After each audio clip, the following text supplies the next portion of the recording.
when you have a child with you 24/7 and you're the only parent, that's also hard. Yeah. So you need those breaks a little bit too. Yeah.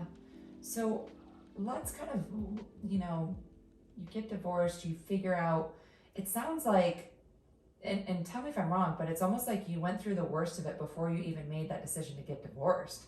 Because you kind of already had it figured out once you're like, I'm going to pull the trigger.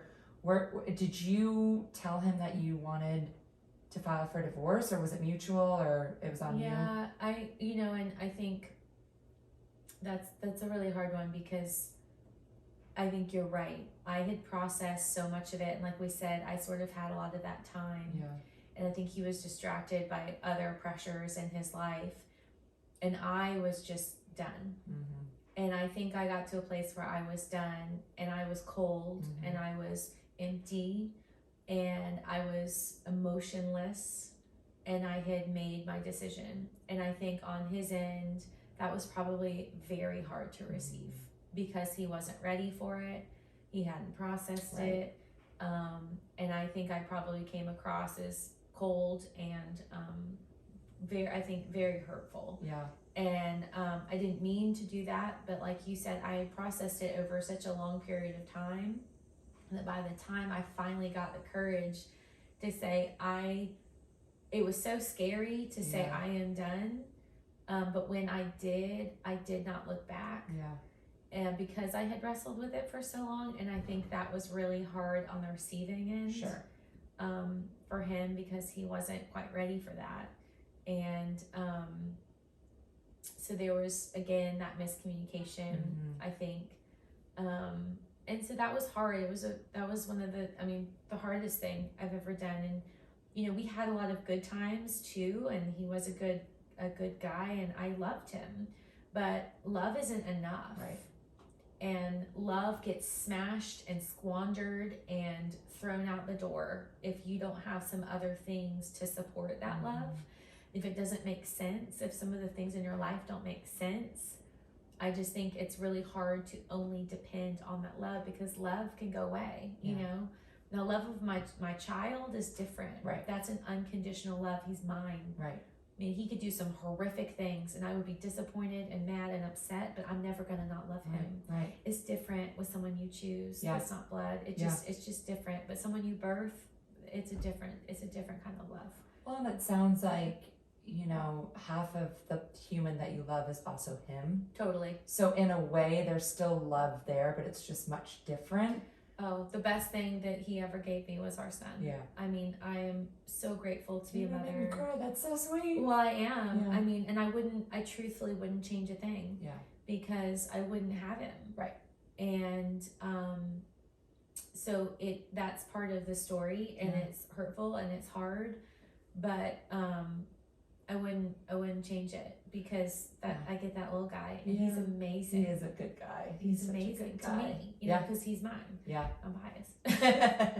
What would you tell someone in their 20s, 30s, 40s, that's married with a kid, maybe two kids, that is really struggling, that knows they've been unhappy for months, years, whatever, that is so close to taking that leap of faith, but there's something holding them back?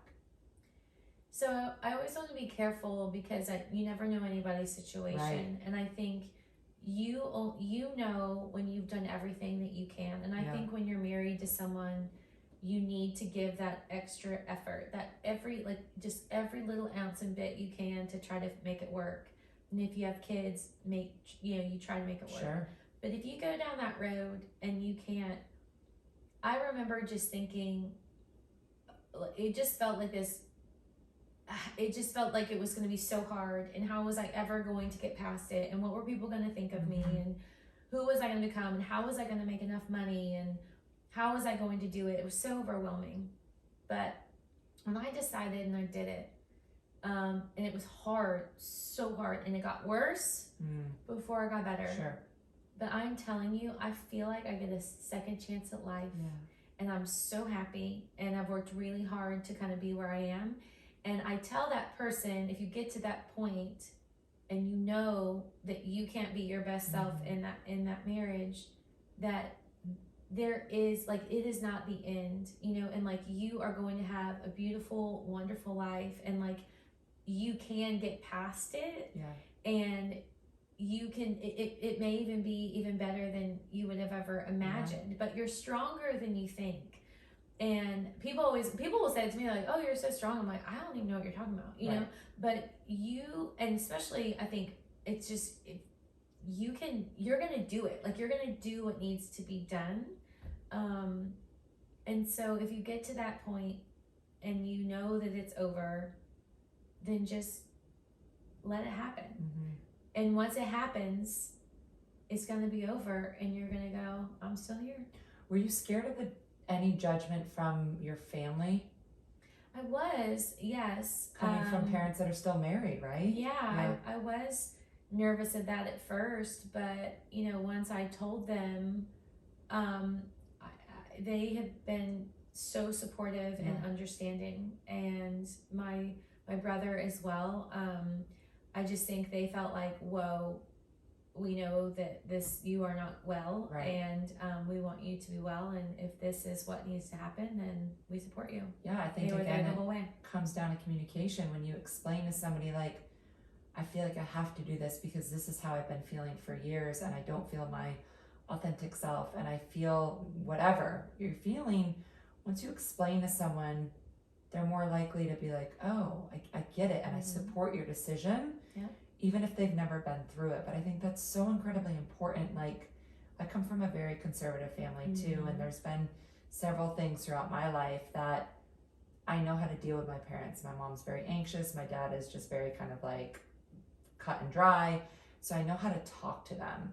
So again, understanding the way someone is going to perceive your information and how to speak to them and really explain why you're doing something makes such a big difference. It's a huge difference. And I think you have to know you're going to lose some people along the way. You're going to disappoint some people. Some people are going to be upset with you. But those people aren't your people. Everyone that I lost in that, I wish them well. But truthfully, even when I was married, I knew that they weren't my people. And they liked me because I was married to them, and they easily let me go when I wasn't. And every single one of my friends that was my friend before was my friend after.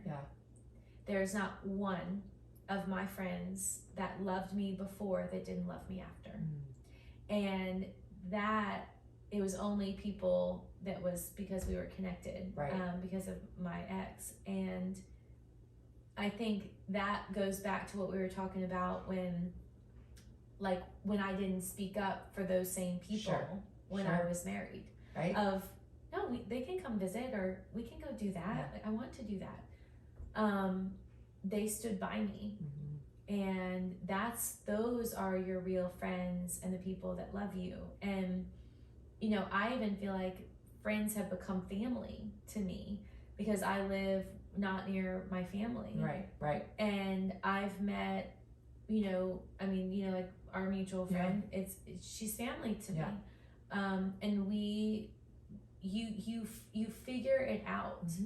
And you don't know the answers right now, but I promise you, you'll figure it out. And the people that love you will be there. And those are the ones that you want. And I always say everything is a big deal when it's happening. You know, look back at some of the most difficult points in your life. Like when you were there in that moment, didn't you think it was the biggest deal ever? But you got through it. Somehow you made it through. You're here today. And if you can make it through that, you can make it through this, and you can make it through something that's going to happen 5 years from now. Like, it's all just about practicing, you know, practicing the emotion, practicing the hurt, the pain, the whatever. But going through the process is really important. And if you never give yourself that experience, then you're never going to get good at it. Right? And you know what? You get one life. And if you in your current circumstance, you aren't able to live your life to the fullest, and you feel like you need a change, that's okay. It's on you though, right? It's on you. I mean, you're going to have to make that change. No one else is going to do it for you. You've got to decide when you look back at your life, what is it going to look like? And I knew I could see I could see what had happened. I could see who I had become. And I knew that if I continued on that path, it was only going to get worse. and I wasn't going to be able to be me. Yeah. And I would just look at my little guy and I was like, ain't no way he's not going to know the real me. Mm-hmm. No way. And I hate it. It makes me so sad to say this. I don't mean this, but like, I love being divorced. I do. I'm so happy. I feel like I fought really hard to build back my life. And there were certain things that I wanted to accomplish before, truthfully, I even let someone else into my life. And I've been divorced now like 4.5-ish years. And I've accomplished them. Yeah. And it was really important to me to like make sure some of those things were together. And so now, if someone is going to come into my life in a relationship form, romantically, they are coming to be my partner. Right. And they are coming fully like, this is who I am. Right. This is what I'm doing. And like, you either love that or keep it moving. Right. And I will love what you're doing and who you are.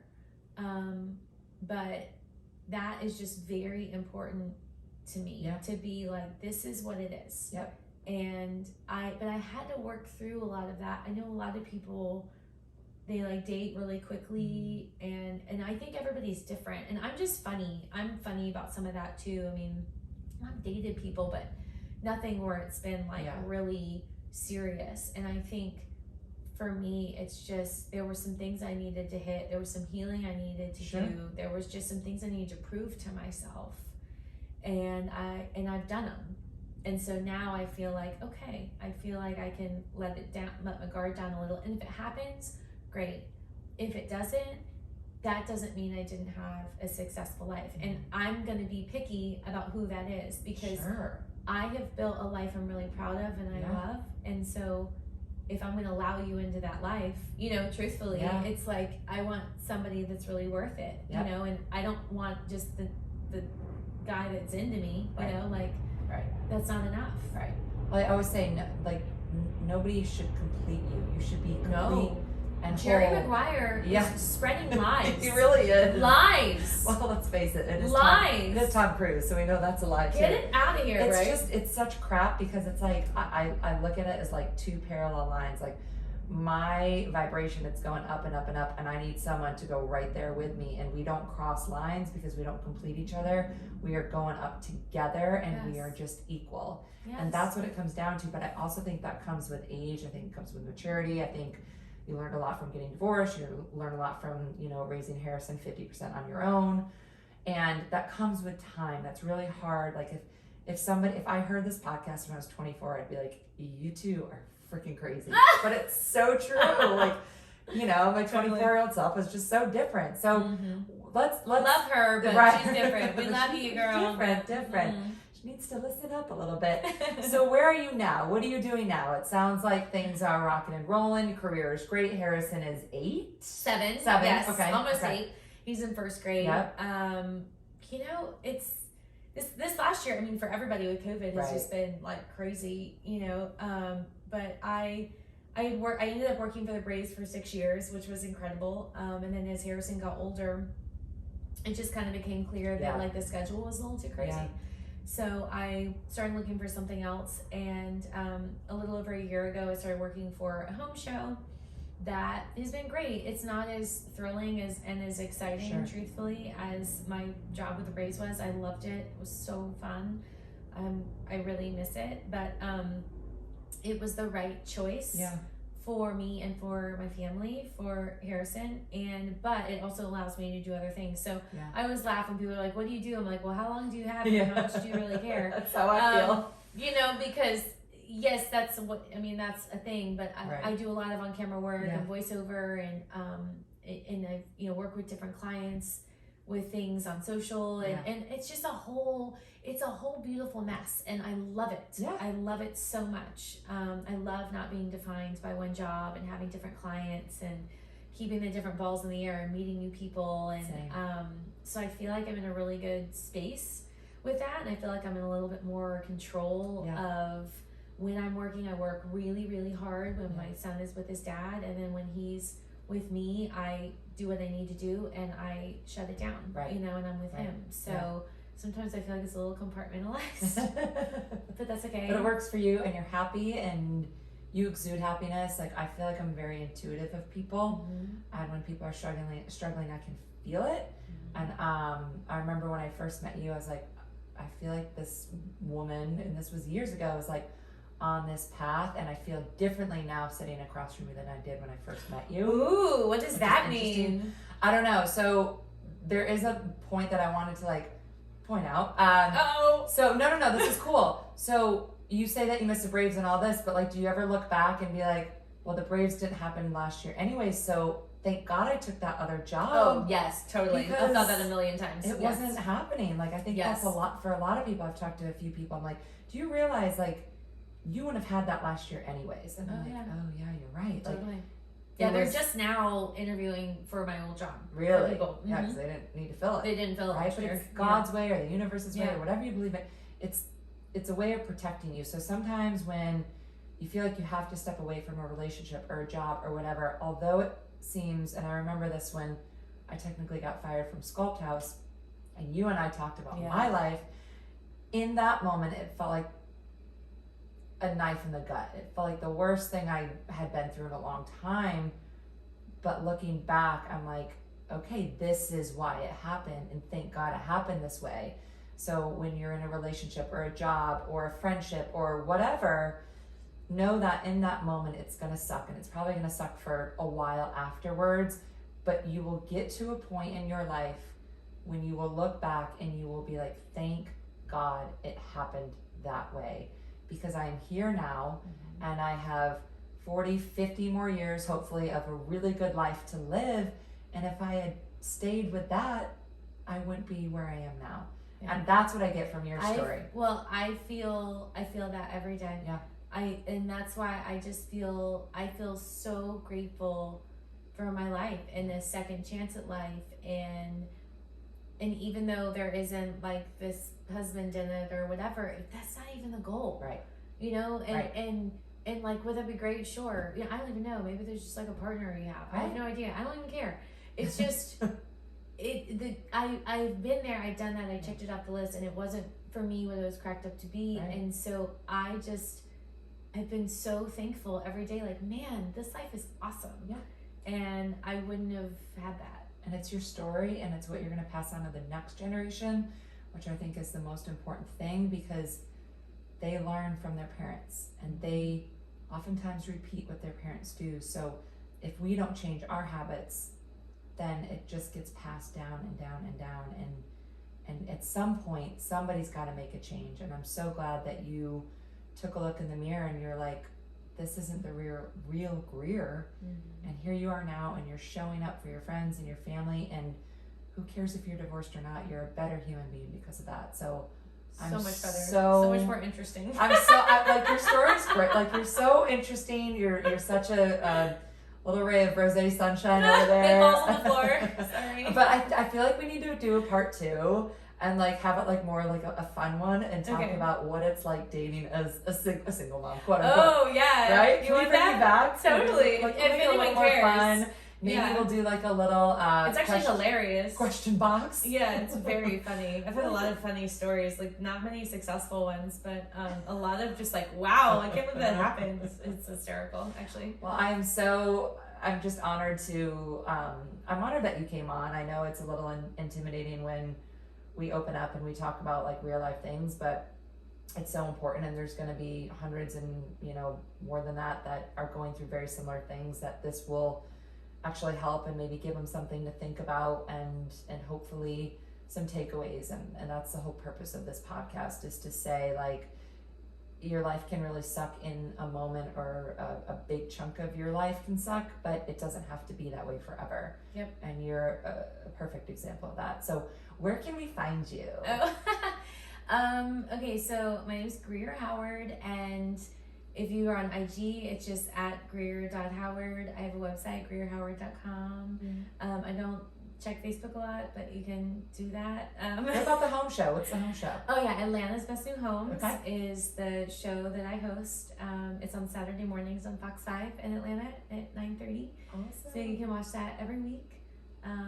So yeah, and I'm just always out and about doing something. And follow along, because we are going to have an update on our dating lives at one point in time. We're gonna have to get like a whole panel. We're gonna need 2 rosé bottles. Yeah, definitely gonna need more rosé. Well, thank you for being on the 6 Feet Above podcast. I appreciate it. Thanks for having me.